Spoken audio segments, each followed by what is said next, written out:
Les irrésistibles, les immortels Pink Floyd. Comfortably numb.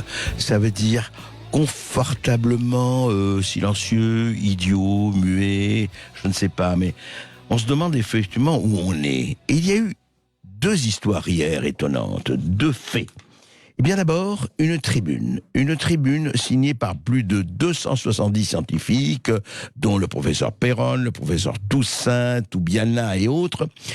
270 scientifiques universitaires et professionnels de santé qui parlent et critiquent la dérive de la politique sanitaire du gouvernement français.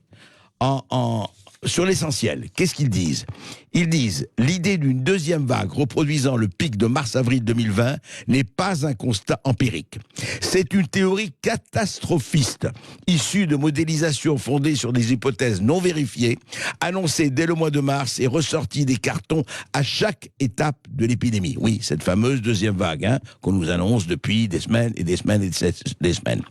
Que dit encore ce manifeste ? Signé, je le rappelle, de 270 médecins et chercheurs et scientifiques. Les autorités sanitaires françaises ne parviennent pas à stabiliser une communication honnête sur les chiffres de l'épidémie. Elles ont surtout abandonné l'indicateur fondamental, la mortalité, pour ne retenir que celui de la positivité de tests, pourtant incapables de distinguer les sujets malades des personnes guéries. Fondamental. Les autorités sanitaires ne s'interroge pas non plus sur la surmortalité à venir des autres grandes causes de décès, cancer, maladies cardiovasculaires, dont la prise en charge est délaissée, ni sur le fait qu'une partie des sujets classifiés parmi les personnes décédées de la Covid sont en réalité mortes en raison d'une autre pathologie, mais classifiées Covid parce qu'elles étaient également porteuses du virus. Écoutez, c'est autant de bombes à fragmentation, cela. Et alors, pourquoi j'en parle ? Parce qu'il y a une autre pétition, effectivement, signée par 7 professionnels de santé, dont Philippe Amoyel, Gilbert Deré, Karine Lacombe, Bruno Megarmanet, Jimmy Mohamed, qui mettent en garde contre une deuxième vague bien plus difficile à gérer pour les hôpitaux et les services de réanimation que la première, et appellent à mettre en place dès ce week-end des mesures drastiques. Alors la première dit ce que vous avez entendu, la deuxième dit attention, attention, toutes les estimations concordent si nous mettons pas en place dès ce week-end, c'est-à-dire dès le week-end dernier, des mesures drastiques, nous devons faire face à une deuxième vague, elle arrive, elle est là, elle arrive. Alors franchement, qu'est-ce qui se passe ? Surtout que la première tribune, celle dont je vous ai parlé en premier, celle des 270, devait initialement paraître dans le journal du dimanche d'hier, 27 septembre. Elle n'est pas parue. Alors censure, qu'est-ce qui s'est passé ? On ne sait pas, pourtant ça avait été annoncé. En revanche, la seconde, qui alerte sur les dangers imminents d'une deuxième vague si on ne prend pas les précautions qui s'imposent, eh bien celle-là, elle a passé. Alors franchement, ce n'est plus une guerre, c'est une bataille effectivement, à coup d'informations, de désinformations, de vraies nouvelles, de fausses nouvelles. Alors j'ai demandé à un des signataires de la première pétition, de la première déclaration, le professeur Jean-François Toussaint, que nous avons reçu très récemment. Bonjour Jean-François Toussaint. Bonjour André. Bonjour. Jean-François Toussaint, alors, vous avez été très précis avec les 270 personnes, scientifiques et chercheurs et médecins qui ont signé votre pétition. Vous dites il y a quelque chose de catastrophiste, dans l'annonce de cette deuxième vague. Alors, qu'est-ce qui se passe vraiment ? Bien écoutez, j'ai beaucoup apprécié la publicité que vous venez de passer juste avant votre intervention. Elle disait précisément ces mots. Il transforme les rêves des enfants en réalité. Nous avons entendu ce matin sur une chaîne de radio nationale, l'une des membres du gouvernement nous dire ceci. Les décisions ne sont plus fondées sur la réalité. Les décisions ne sont plus fondées sur la réalité de la circulation du virus. On peut écouter l'extrait si vous le voulez, ça dure 10 secondes. C'est quelque chose sur lequel la question des salles de sport qui viennent à ce moment-là. 27 millions de passages dans les salles de sport pour 207 cas avérés. 207 cas. Les décisions aujourd'hui ne sont pas prises en fonction d'une réalité qui serait celle de la circulation du virus. Vous avez bien entendu. Oui. ministre de ce gouvernement nous dit « les décisions ne sont plus prises sur la réalité de la circulation du virus ». Voilà. Nous avons donc à regarder comment cette incohérence, ces décisions arbitraires et cette communication pathétique qui aboutit à rendre responsables de la mort de leur grand-mère les jeunes filles qui vont et qui suivent les recommandations gouvernementales à la sortie des écoles, à des lycées, et qu'on oblige également, lorsqu'elles sont pour les femmes en âge d'accoucher, à porter des masques. C'est-à-dire qu'au moment où elles donnent la vie, elles sont considérées comme des tueuses en série, alors que nous devrions être à leur chevet.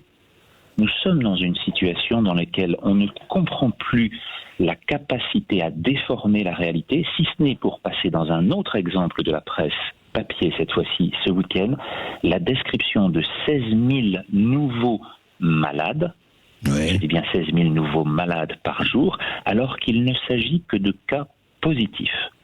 Oui, ce qui n'a rien à voir. Nous trouvons des sujets guéris, nous trouvons des sujets non malades, nous trouvons des sujets qui vont avoir besoin de soins, et on mélange tout cela alors qu'on n'est plus capable d'expliquer quoi que ce soit et qu'on assume publiquement des décisions qui ne sont plus fondées sur la réalité.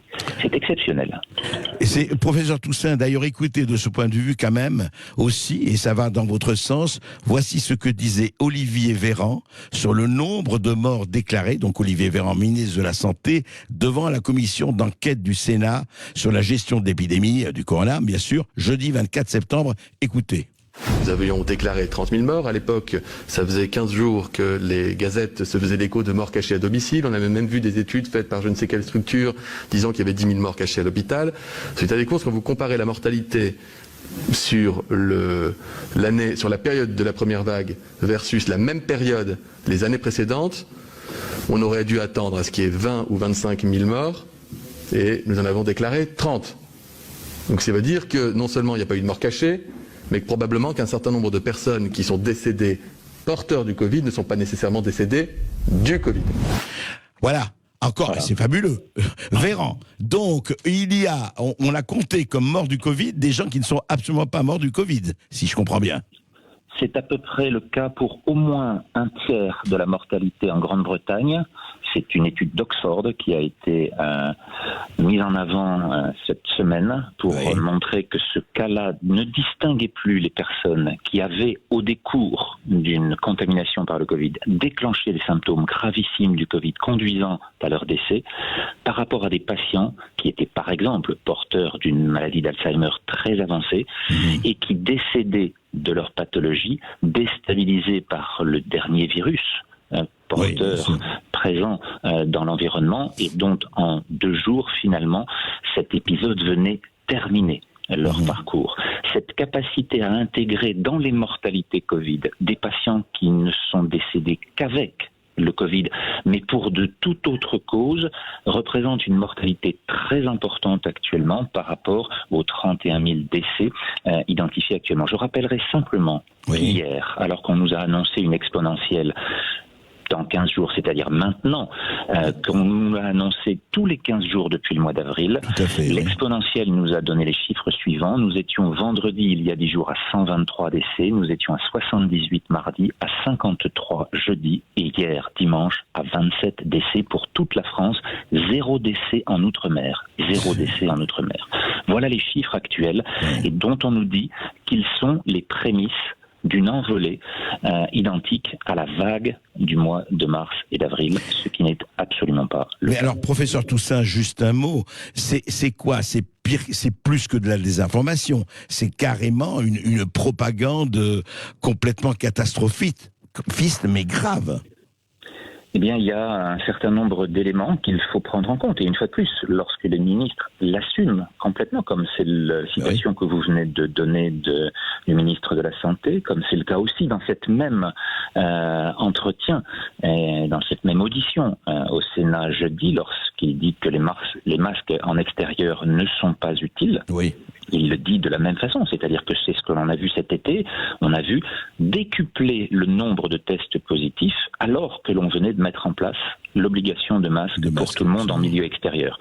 Il est difficile de concevoir qu'on puisse maintenant prouver l'efficacité de ces masques en extérieur alors qu'on ne voit, à partir du moment où la règle est appliquée, le nombre de tests positifs multiplié par 10. Donc ces aspects-là sont importants à prendre en compte. Il faut pouvoir en tenir lieu, et pour ma part, je m'astreindrai seulement à ne regarder et à analyser sur le plan scientifique que les valeurs du réel.